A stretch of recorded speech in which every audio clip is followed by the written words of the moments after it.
All right, everyone, let's get started with Grand Rounds. We have a audio-visual challenge here, so we might have issues with the sound. And everyone from Boston in the audience, calm down, keep it down.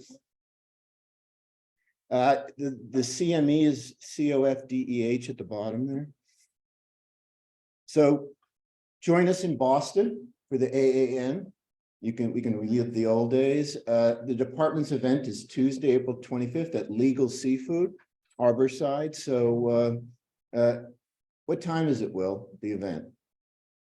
6 to 8. 6 to 8, okay. And I think everything's free? Yep. For not for the department, but for everyone coming. Oh yeah, that's what I mean by free. Just to follow up to the Pepsi story from last week. Last week, we talked about how Pepsi came from North Carolina and was named after a digestive aid because it was thought to be a cure for dyspepsia. Len White told me, I looked it up on the internet, that there was an Episcopal church across the street from Braden's Pharmacy, and that Pepsi Cola is an anagram of all the letters in Episcopal. So there is a rumor that Pepsi came from mixing up the letters of Episcopal as well. Yeah, do it in your head. That's part of our cognitive evaluation. Take the letters in Pepsi and make another word, Pepsi Cola, and make another word. That means you don't have to come to clinic anymore.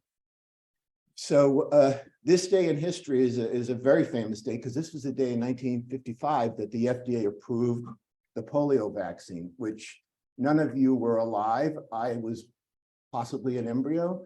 But that was a huge event in American medical history, probably even a bigger event than the COVID, because literally everyone in the United States ran out and got themselves vaccinated.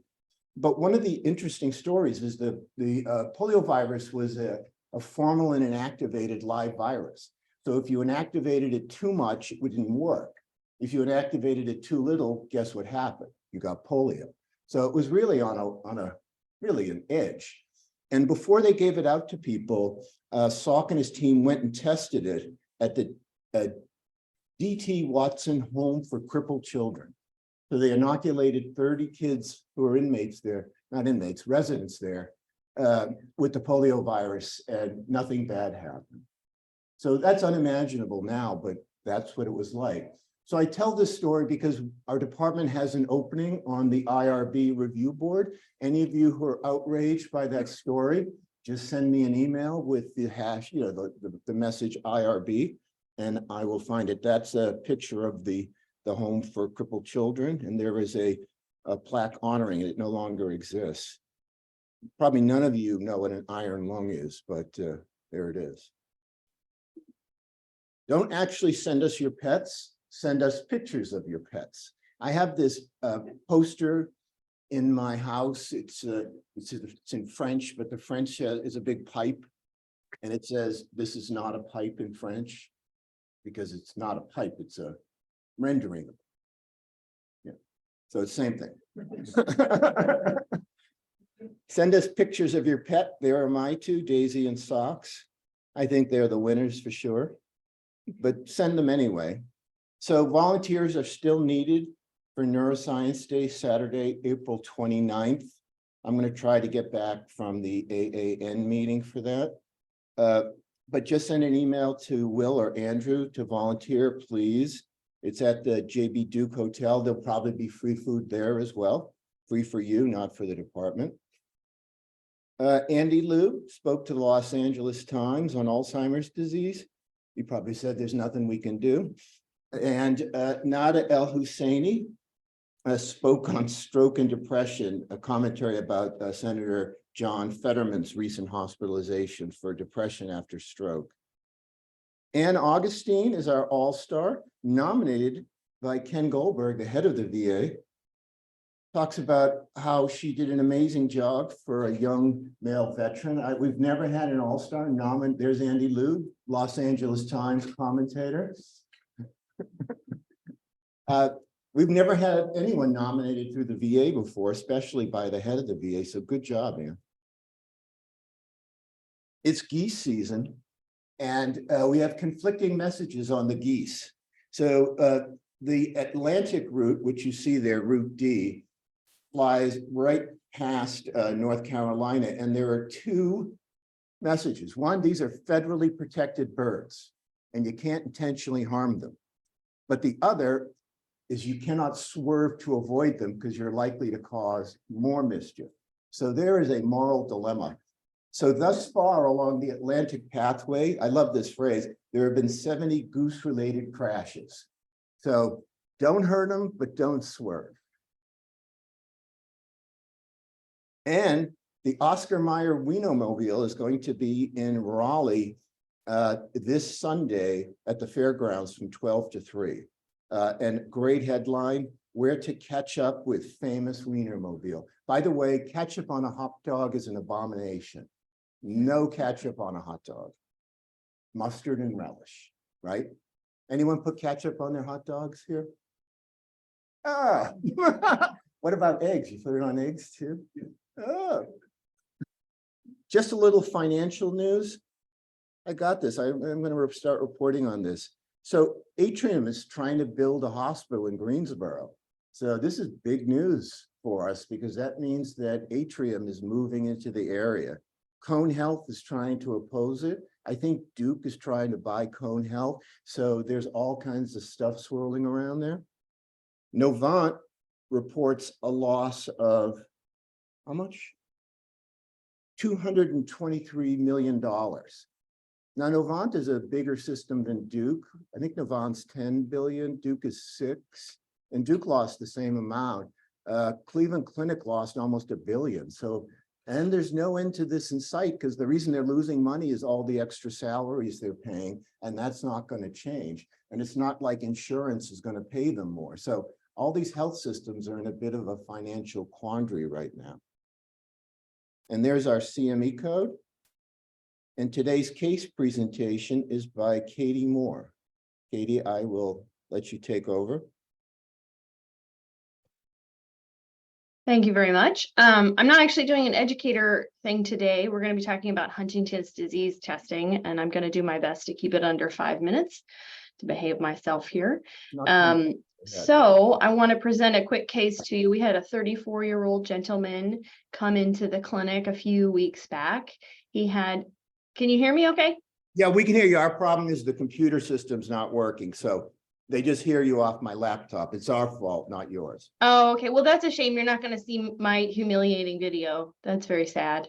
Anyway, so we have a 34-year-old gentleman who came in, had no motor symptoms of HD, but an extensive drug use history. He came to us for his first clinic visit, and what had been faxed over to us was the HD genetic testing results from his substance recovery clinic. His family was clearly aware that he had been tested and was very upset that they had not been given the results and had been sent to some new place to get those. Unfortunately, he was positive for HD with a CHG repeat of 45. Because this was the first time we were meeting him, there was no way for us to ahead of time prepare him for the results, prepare his family for the results. And this had significant impact on him and his family. And in fact, his partner relapsed after several years of abstinence from significant drug use. And I know this was a big deal for them. I'm sure you're all aware, but Huntington's disease is a rare neurodegenerative disease with about 30,000 people in the United States. We talk about the 3 M's in Huntington's disease being memory, motor, and mood issues. So they have difficulty with dementia, behavioral disorders, and a variety of movement phenomenology. It comes from an unstable CAG expansion on chromosome 4. And because of the expansion etiology, it can result in anticipation, which we believe is what's happening with this patient, as his father had HD but presented much older. People with Huntington's disease do have a 10-fold increase in suicidality and risk of suicide compared to the general population. And interestingly, even people who are at risk who test negative have an increased risk of suicide. So unfortunately, you can't see my slide, but it's great. No, we see your slide. It's just that the voice is low in the system, but the sound. Oh, okay. Gotcha. Well, I'll just keep going. Yep. So what's the best way to approach testing for HD? Well, there is a 20-page protocol provided to us by the Huntington's Disease Center of America, which is an extensive protocol to help protect your patients, you, their families, from controversy or even secondary harm that may arise from testing, and focuses on sufficient pre-test and post-test counseling and support. So when we see a patient for predictive testing, there are multiple steps involved. So I don't know of any other test that one test equals 4 visits, but we provide genetic counseling, a neurological exam, mental health assessment, and some of that is making sure that they're in a good place to be getting these results. That includes getting insurance that they may not be able to obtain after any positive results return.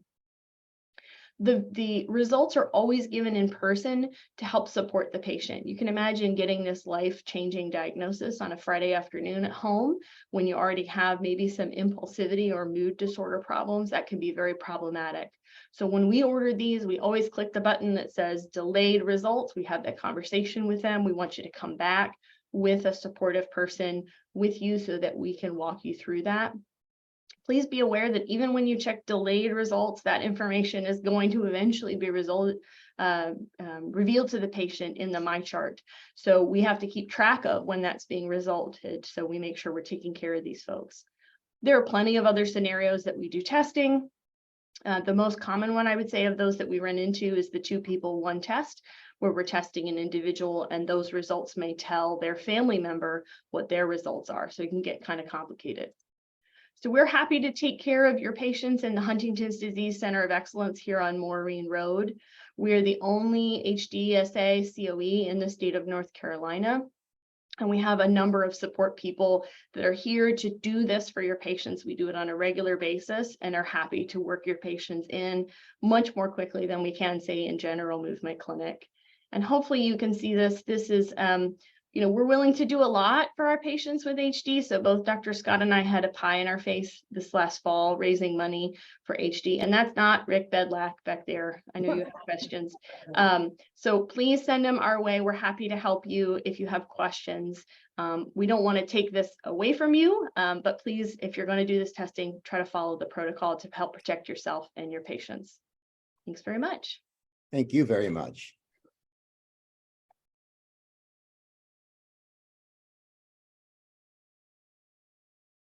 Okay.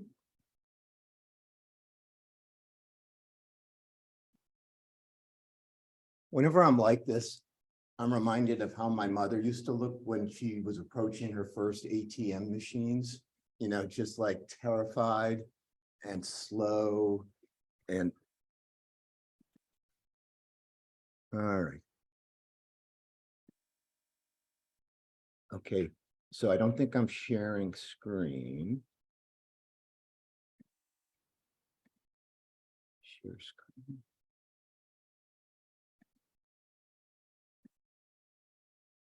I'm getting like the young people now with this stuff.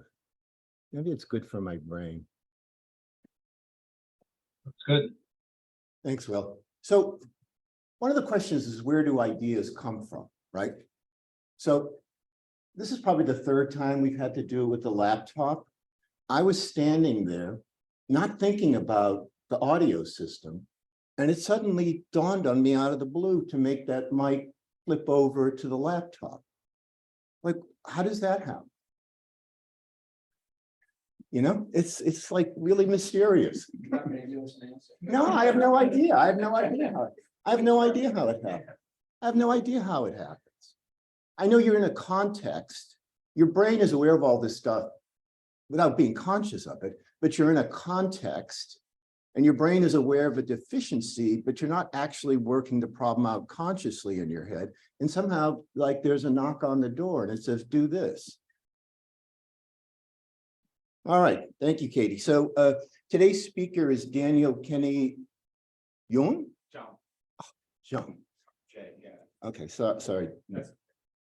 You go by Danny? No. Daniel? Dan? Daniel, Danny, Dan. Yeah. So I had never met him before this morning. He and I battled through our AV issues together. He's an assistant professor of pediatrics at Duke. I'd never met him before. He went to Tufts in Boston, but you're not from Boston. No. Okay. That's all you have to say. He did his residency in pediatrics at Mayo, Rochester. Yep. And then did several fellowships at the Mayo Clinic, had a brief stint at the University of Minnesota as a faculty member, and then came to Duke for about a year and a half now, and then decided he doesn't know enough and is headed up to Hopkins for a quick fellowships in genetics. I've already taught him why it's Johns Hopkins and not John Hopkins. And I've told him, don't walk outside of your house at night. So he is now ready to go. Joel's son lives in Baltimore, so he can tell. And he's going to talk to us about adult onset leukodystrophy, what I have never diagnosed in clinic in 30 years. All right, off you go. Thank you for doing this. My pleasure is that. Maybe if you had met me last year, you wouldn't be going to Hopkins now. You know, It has dawned on you? yeah, I'm. You can do these counterfactuals, but Yeah, I got to find the share screen again. All right, share screen. This share. See it now. I'm at a point of this where I have to tell the young people to stand aside. That I've got this. Almost unbelievable. Oh, and now I'm going to do this. All right, take it away. Just speak into the mic. all right. Hey, as mentioned, I'm Kenney Jung. I am a pediatric neurologist, but I'm going to be talking about an adult disorder today. Unlike Oscar Wilde, I have nothing to declare. If you understand that somewhat recondite literary reference, you have won Neuro Grand Rounds. Learning objective today. I'm going to talk about how to approach these disorders when you suspect them. We're not going to go down a roster of every obscure single gene disorder that gave you white matter disease, but I am going to go over a few illustrative cases. These are all people that I've seen in clinic. Back at University of Minnesota, about 10 to 15% of my patients were adults. Here, I'm maybe because I'm in a different department, I really haven't seen very many adults. So a lot of these are people that I saw at my previous faculty posting. And we're also going to talk a little bit about pathophysiology and treatment, kind of, smell the roses along the way. I'm going to start by just kind of discussing one of my early cases with this. It was a professor, actually. He had been saying some very, very inappropriate things at work, and he was fired. And then he was, moved in with his mother and was driving and had a seizure, and of course crashed and got a CT scan, and they saw something abnormal. I saw him in clinic. He was just constantly speaking. Some of you, the dementia doctors, will probably be familiar with that term, Witzelsucht, the sort of like weird sort of punning humor that isn't very funny, but they think they're funny, and it's a frontal lobe sign. He was all over the place. He was perseverating. It was a very, very interesting exam, hyperreflexic, some sensory ataxia, and on ocular exam, he had impaired smooth pursuit. Interesting family history here. Brother who died suddenly at a fever at about 5 years of age. So those who've worked with me, their antenna is probably starting to go up. That's quite relevant. Of course, you see somebody like this, you're not thinking leukodystrophy, right? That's not the first thing you think about. If I could make a comment. Yeah. You just described 30% of the patients we see in dementia clinic. Yeah, but but I'm getting to the 1% of that 30% that and what's but these 46 would be unusual. these are treatable. These are treatable. If you get them early enough, we are learning to treat these, and that's why it's important to recognize them. But when you see the imaging, you're going to change your mind. This isn't that specific patient. I didn't have permission from him to use his images. This is the same disease. You can see this is unusual for that 30%, right? You can see that kind of frontally predominant confluent T2 hyperintensity. Note the enhancement down there. Interesting, right? You don't get enhancement on any of our scales. Well, maybe you should. At least when you get the first go round, you see this kind of thing in the front. I think that if you saw that sort of T2 hyperintensity there, you might be sending him back for another go through with the diffusion restriction. Pretty simple. Well, let me see if I can. I got a tough crowd today, but I'll work on it. So we saw this image, and this, along with that family history there, this is very suggestive. This is particularly suggestive of I'm going to give you the answer right now. You see this, you think about a frontal variant of adult onset adrenal leukodystrophy, right? This family history, the brother died young of fever, adrenal insufficiency. And then this imaging really makes it. So here endeth the lesson. You can talk amongst yourselves for the rest. You all know about leukodystrophy now.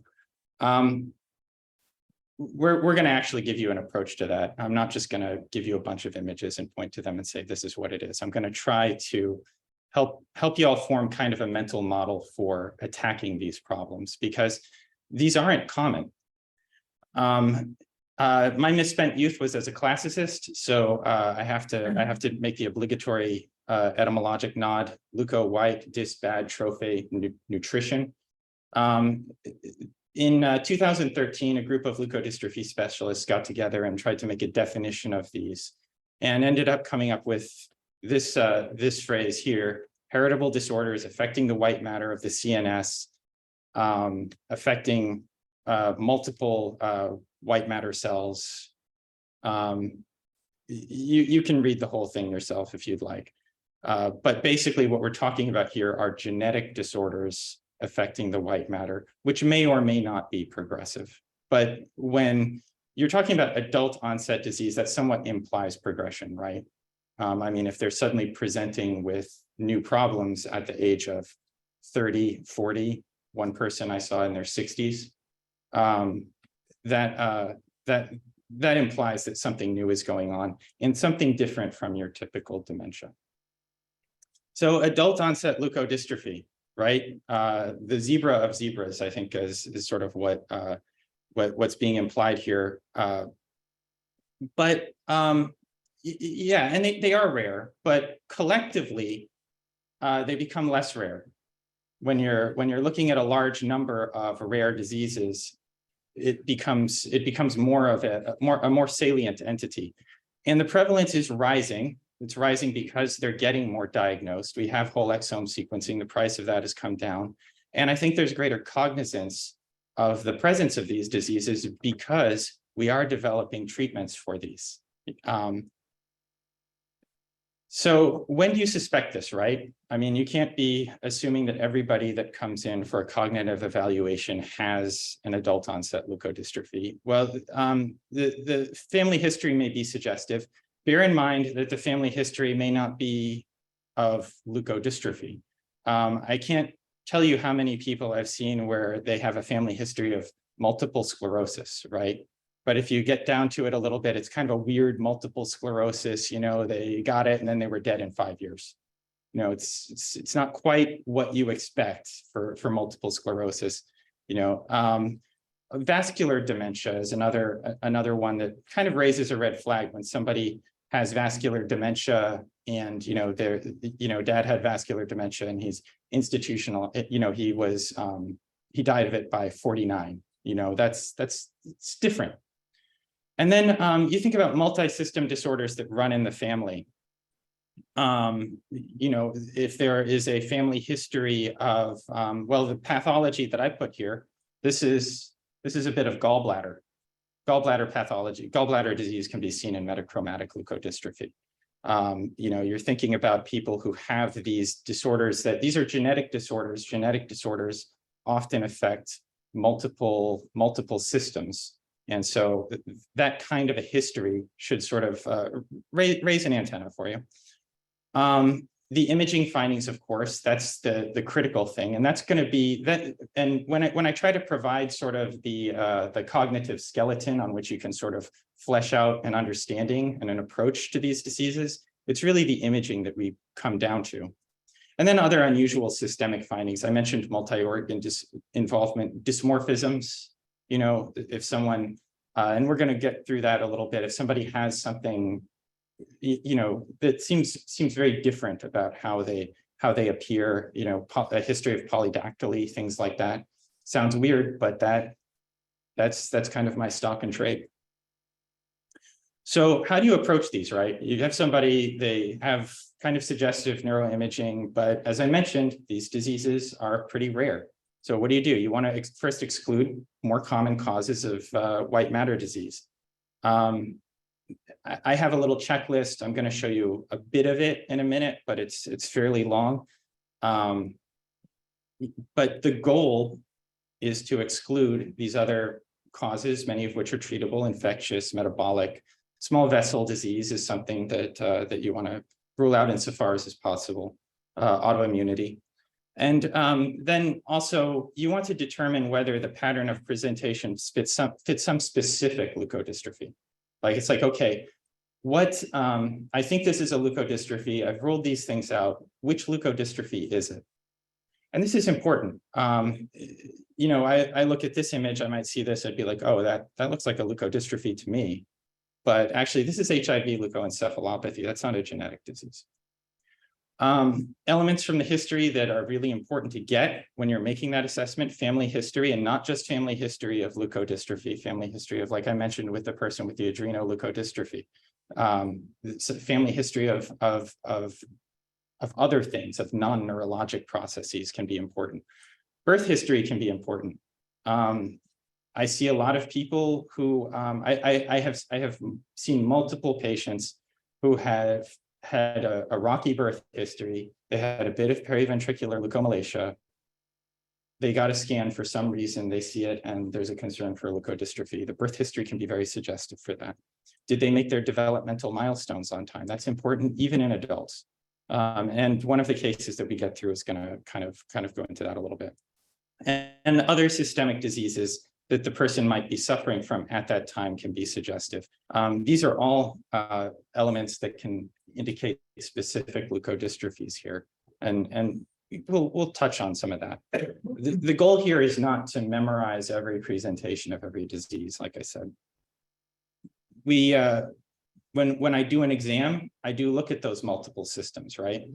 I look for organomegaly. I look very carefully at the eyes. These are all areas where we often see kind of tells of specific leukodystrophies. This particular image here is of a person with adrenal insufficiency. You get the hyperpigmentation. We see this with adrenoleukodystrophy. Adults are a little different from kids in many different ways. Children aren't, I've heard it said that, children are not little adults. I've heard it said that adults are basically just children with less potential. But there are fundamental differences in the presentation of these diseases, even when it's the same single gene disorder, even when it's the same mutation. That patient that we just saw had that frontal onset adrenoleukodystrophy. That's not the most common presentation in kids. I see it more often in adults, right? Adults often present with these sort of psychiatric frontal signs. Children may present with other things. Sometimes it's because frontal involvement can be harder to sort of suss out.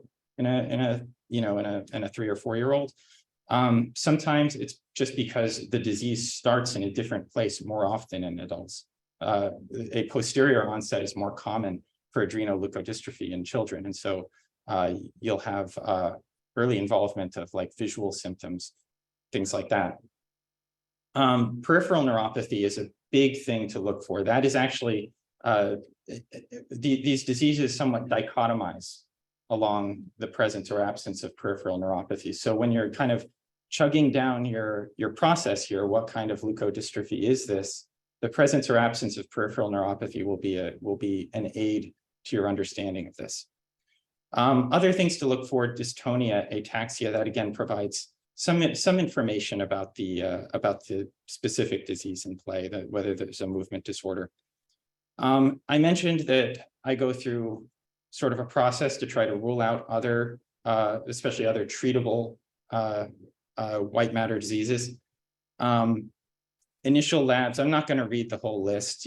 These are probably pretty common to those of you who see other white matter diseases. You don't check any of those. You don't check any of those? No. All right, well, maybe you should. You can do that with the contrast MRI.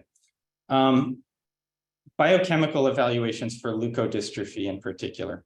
I'm going to talk about those really briefly. Those of you who've rotated with me in pediatric neurology know how much we love to order all these tests, the urine organic acids, plasma amino acids. We'll say, like, okay, order the first tier tests, and that's kind of understood. What is that about? Why do we do that, right? These tests give you a lot of bang for your buck in terms of metabolic screening. Urine organic acids is a really good broad spectrum metabolic screen. It may not give you your exact metabolic disease, but it's often going to pick up something. It's often going to be off in some way, and it may help direct further evaluations. Likewise with plasma amino acids. Very long chain fatty acids are often very helpful for X-linked adrenoleukodystrophy and disorders that are kind of in that sort of spectrum of diseases, the so-called Zellweger spectrum, including Zellweger disease, which you're never going to see, and you only see adults, Refsum disease, and X-linked adrenoleukodystrophy. Leukocyte enzyme activity is a little bit more specific test for some of these other metabolic leukodystrophies listed below here. Some of these are ones you will have heard of, like GM2 gangliosidosis. Others, like alpha manosidase or with manosidosis, are things you may not be as familiar with. But the moral of the story is that leukocyte enzyme activity is a good test. You can send it off to the lab and get a lot of information about, you can rule out a number of leukodystrophies here. It's an important test. It's especially important, these tests are particularly important if you have somebody, the imaging is a little bit borderline and you have a variant of unknown significance in the genes, and you're like, okay, do they have it? Don't they have it? Well, the biochemical testing can really give you some insight into how important that variant of unknown significance actually is. So just because we have this genetic testing listed below doesn't mean that the biochemical testing is irrelevant. Nor does it mean you can rely only on the imaging. But as we'll see in a few slides, the imaging is pretty critical to narrowing your differential. Dan, we're floating in CSF now in dementia clinic. And CSF for any of these tests? It's a good question. So with respect to CSF, I chiefly use it in terms of like ruling things out. There are some indications. I'm thinking in terms of, I will often take CSF, but I've taken it thinking about things like autoimmunity and so forth. There are some, there's some work in looking at some markers for CSF1R related leukodystrophy in particular for that. Just not been checked all that. Yeah, it's not something that we really jump up and down about in terms of testing for these specific diseases, at least as far as I have done it. Now, there are exceptions. There are certainly exceptions to that, but the testing here is really my kind of first line. As you go down your list, you might be thinking, okay, they may have X disease or Y disease, and there is a CSF assay for that. You may end up reframing, but I'm talking in really broad strokes here. All right, so there probably is somebody on the Zoom call who's like, Kenney Jung is wrong, j'accuse, but I'll take it. We're just talking in broad strokes here. Nobody in neurology. Nobody in neurology. All right. Genetic testing, I kind of touched on that. If you're pretty sure of the diagnosis, you're like, this is X-linked adrenoleukodystrophy all the way home. You might still check the gene. That can be particularly helpful for family planning if you know where the mutation is. Other people in the family may need to know. Panels can be very helpful. Whole exome sequencing is often kind of second or third line. It's best to have genetics in play, particularly because even if you feel pretty comfortable with it, it's really good to have a genetic counselor, and that can be really critical to this. And so the star of the show, MRI. When you do an MRI and you're thinking leukodystrophy, you're often thinking about fairly confluent lesions, often thinking about things that are somewhat symmetric, often involving brain more than cord. We're going to see the next case that we're going to see violates all of those rules. So it's not a 100% thing, but broadly speaking, that's kind of the sort of thing that might make you think of a leukodystrophy, like the imaging in the first patient we saw. Contrast enhancement can help narrow the differential a little bit. So as I said, if you're thinking about a leukodystrophy, it's probably not a bad idea to run that person through the scanner again. Again, broadly speaking, your mileage may vary. The pattern of lesion is what you're looking at. There can be overlap among these diseases, but you're looking in particular at what areas are involved. This is not a 100% thing. There are atypical versions of everything, but this is the sort of thought process you want to go through. You don't want to scan it and say, oh my gosh, look at all these white spots. I don't know what this is. It's good to sit down and be like, okay, where am I seeing these? What's being involved here? What does that fit? How does that fit into the clinical presentation and the labs that I've got cooking? And some of these findings are more or less specific, but this is kind of the sort of way that you want to attack that. When I do imaging, I like to, I'll look at the T2, sort of see which areas are involved. The T1 is also important. It doesn't stop at the T2 or T2 flare. And that's sort of something that the other sequences have a lot of value in narrowing down your differential diagnosis a bit. And we'll go through why that's the case in a bit, but it's good to look at the T1 as well, determine whether it's hypo-intense or hyper-intense. You can see that with disorders in which you have hypomyelination. Does it enhance? Is there diffusion restriction? Those can give you a sense also of whether there's an active disease process ongoing or not. With adrenoleukodystrophy, for example, treatment for ALD, usually in the form of hematopoietic stem cell transplant, which we'll talk about, shuts off that contrast enhancement. If you see contrast enhancement after they get a transplant, that's bad. That means the disease has reactivated. What's going on here? All right. So this is Mario van der Knoop in 2009 gave us the keys to the kingdom with this little algorithm here. And I'm going to go through every single one of these things and we'll all memorize it together. And that's not even funny. What I want you to key in on is the citation there. All right. That's the take home there. You can look this up. You can look up this paper and this will give you, this is what I use when I'm going through images. This is sort of the mental model that I've proceeded from. Now there are a lot of asterisks to it. There are a lot of a lot of things in here that I don't really worry about, or I might be seeing a patient, I'll be like, well, it's definitely not that, but at least I have something to kind of build my conceptual understanding of this fairly rare family of diseases. And the sort of meta subject here is, how do you get good at something that you don't do very often? And using a model, even if it's a flawed model, even if it's not perfect, knowing where those imperfections are is part of sort of the medical wisdom that you acquire as you go further. So I'm going to go into a case and kind of try to illustrate this. This is a person that I saw, 43-year-old woman. Again, very sort of frontal presentation. She came in billed as memory problems, but the issue was a lot of perseveration, a lot of emotionality. They were also kind of disturbed by her walk, and her sense of humor, which it was becoming very inappropriate. She also didn't enjoy things very much that she used to. They would take her out bowling and she would just sit there. Interesting story, a death of multiple sclerosis at age 50 in her mother, a grandfather who died of dementia at 47.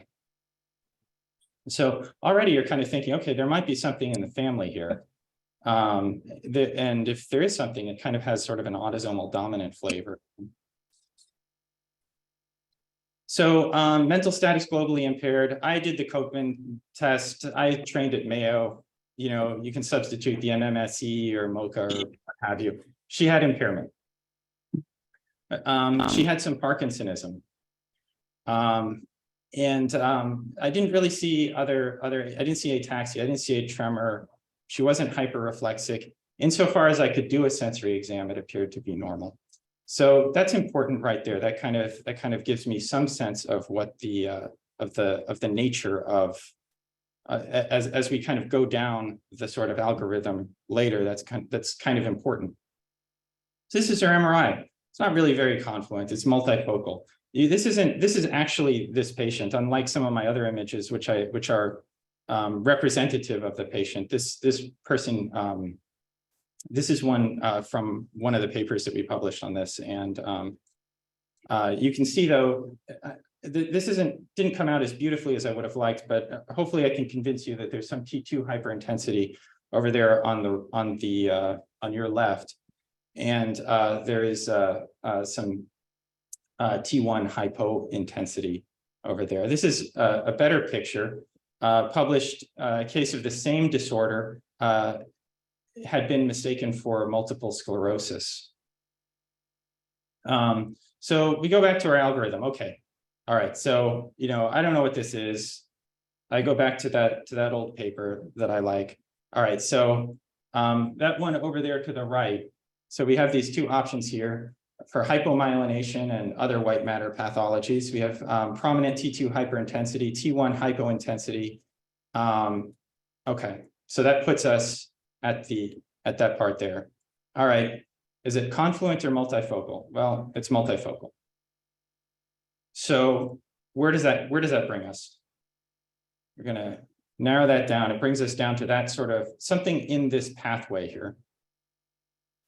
I kind of saw it as basically one of these two. Looking at the descriptions here, and you may not be able to read that, but I didn't think it was CMV, didn't think it was PML based on the history. You kind of check through things here. Which entities in this list does it seem most like? And I came up with those two. And so to me, it was either one of those vasculopathies, or it seemed most like what they described as neuroaxonal leukodystrophy with axonal steroids. The more common name for this entity, I think, is hereditary leukodystrophy with axonal steroids, or HLAS. I like to call it CSF1R related leukodystrophy because that highlights the gene that is lesioned. This is a really interesting disorder, and in a previous grand rounds, maybe one or two back, one of the speakers actually mentioned a microgliopathy. This was the one he was talking about. Onset is usually third or fourth decade of life, but it can occur in kids. They often have a prominent movement disorder. I've seen 6 or 7 cases of this disease now. It's not always present, but when there is a movement disorder, I've seen a lot of Parkinsonism. Cognitive impairment and frontal syndromes are very common. Has an autosomal dominant inheritance, which is consistent with this patient's family history. And as mentioned, the gene involved is the CSF1R gene, colony stimulating factor 1 receptor. The pathology, as you know, it kind of gets at that when you talk about hereditary leukodystrophy with axonal steroids. You can see the spheroids kind of the sort of eosinophilic globules over there on the left. They come out highlighted a little better in the immunostaining. You can see these electron micrographs are a little bit better. You can see the spheroids are kind of blown up, and you can see this sort of haphazardly arranged mitochondria in there. There are also a lot of pigment-laden macrophages. Basically, these are activated microglia, actually.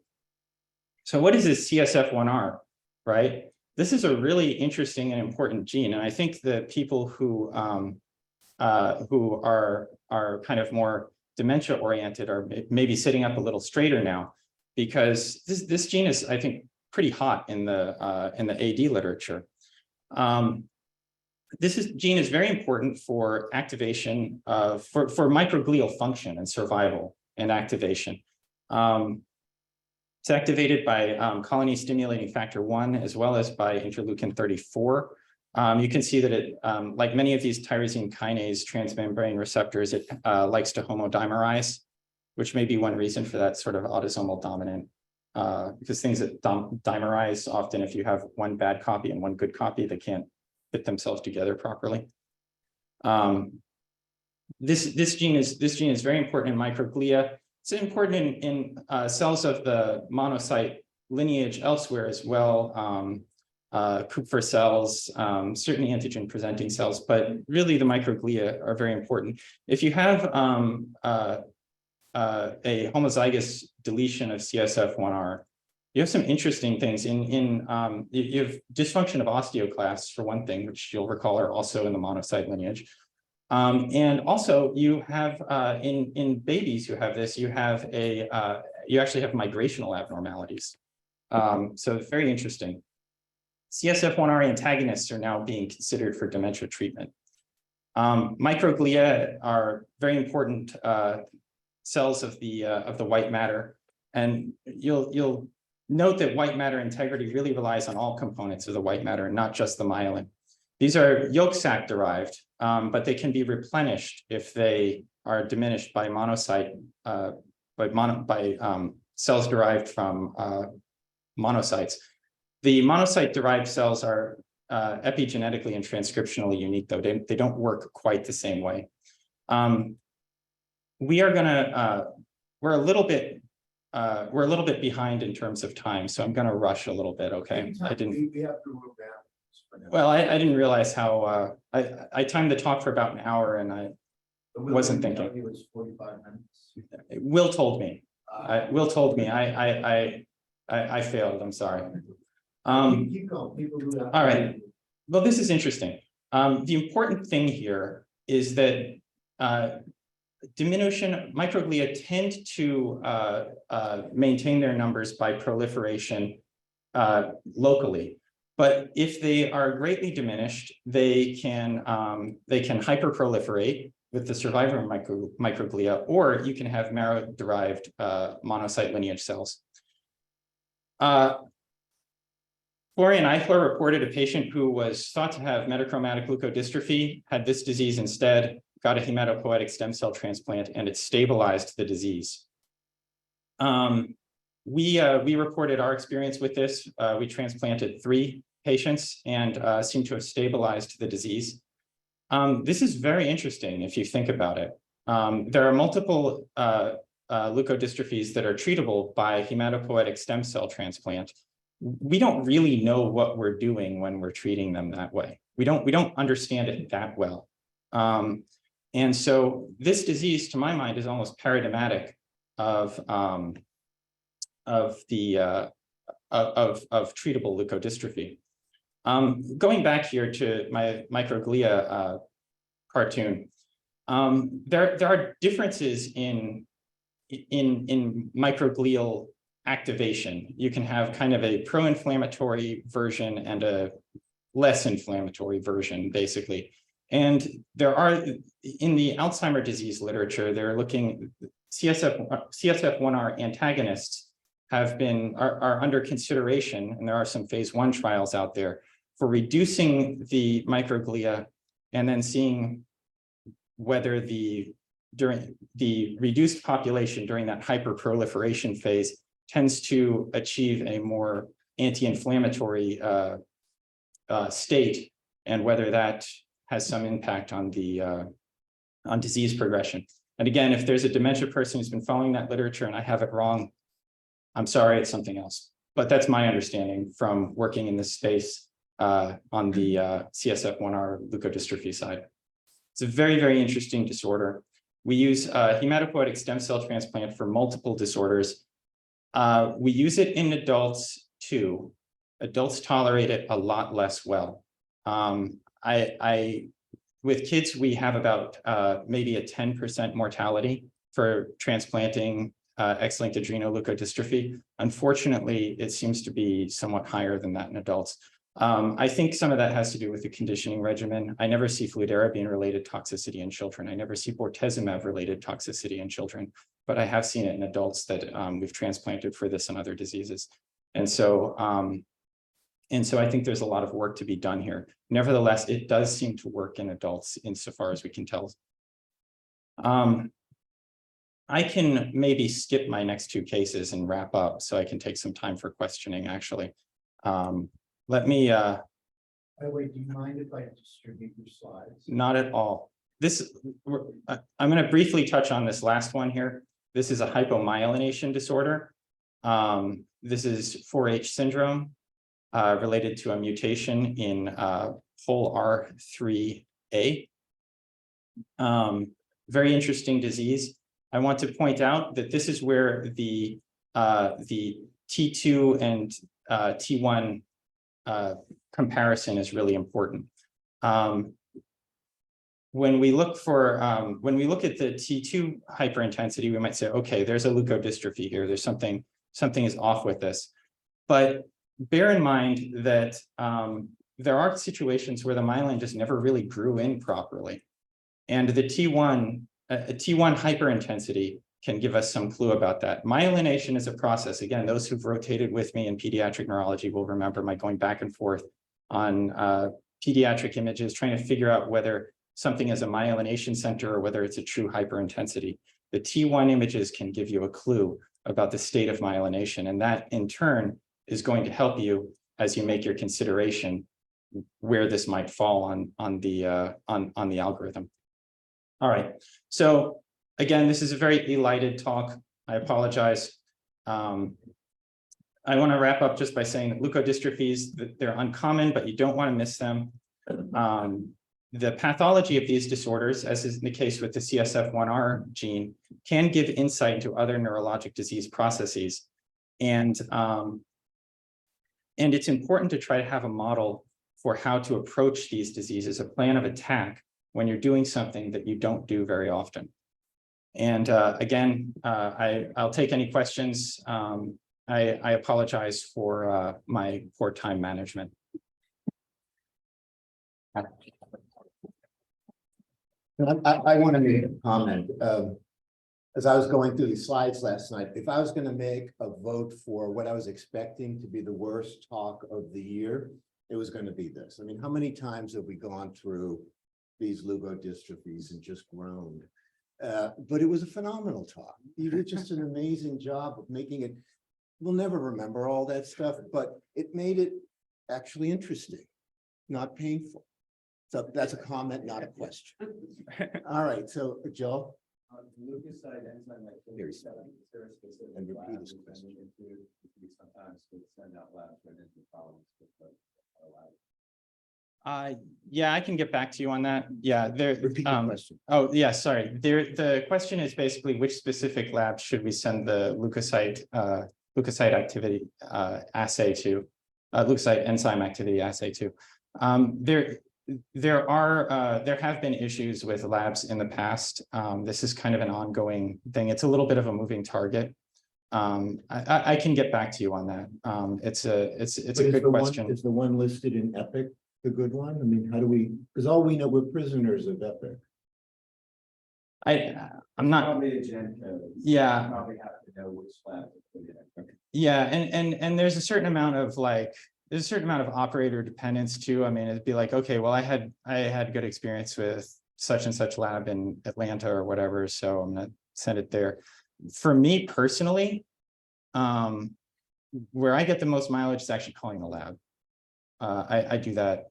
I do that pretty often when I need to. I actually touch base with the people there, and if you're doing this very often, sometimes it's good to even cultivate a relationship with the people in a specific lab. They'll remember you. They'll know your name. Nobody else cares. The other thing is that Let me I'll get the mouse here. Oh, You sure. can keep talking. I want to see what's on the chat. I think of these studies as more of a consult almost, you know, the way that radiology is, it's really a consult, right? And so it's not, you'll never go wrong by calling up the lab and being like, you know, I want some help interpreting what you sent me, or I want, you know, I need to talk to somebody about that. Personally, I've gotten good mileage from that. Again, you know, different labs are different. I would say that if you call up a lab and you're having trouble getting in touch with someone, that's a danger sign, you know. So That's how I do it. just a couple comments. Nicole says, sorry to lose you to Hopkins. Bert Scott says, lovely presentation. Can we see it up there? Yeah, I'll just read it up here. Bert says, oh, that was Katie, sorry. Nicole says you're great about it. Autumn says you're great. Hope you return. See, we're going to be sorry when you leave. Thank you. I'm touched. Okay, more questions in the room? Yeah. How long have you followed them? Where are they supposed to play down? That's a great question. The question is, how do people look after they've received hematopoietic stem cell transplant for leukodystrophy? It's different for different leukodystrophies, for one thing. Now, one thing to bear in mind is that the cerebral injury does not get fixed. It doesn't go away. You cannot unring that bell, but you're trying to stabilize the disease. And there's often a little bit of progression during the period of conditioning and before you get engraftment, you know. And so you don't want to transplant somebody who is too far gone, particularly with X-linked adrenal leukodystrophy. At least in children, it often dichotomizes along whether they're able to walk or not. But longer term, my experience in children, which are the people for whom we have long-term data, has been pretty positive for X-linked adrenal leukodystrophy. They can do well. Now, one thing that I didn't really have again, when I was putting together slides, I was a little optimistic about timing and pacing, but a gene therapy has been developed for children with X-linked adrenal leukodystrophy.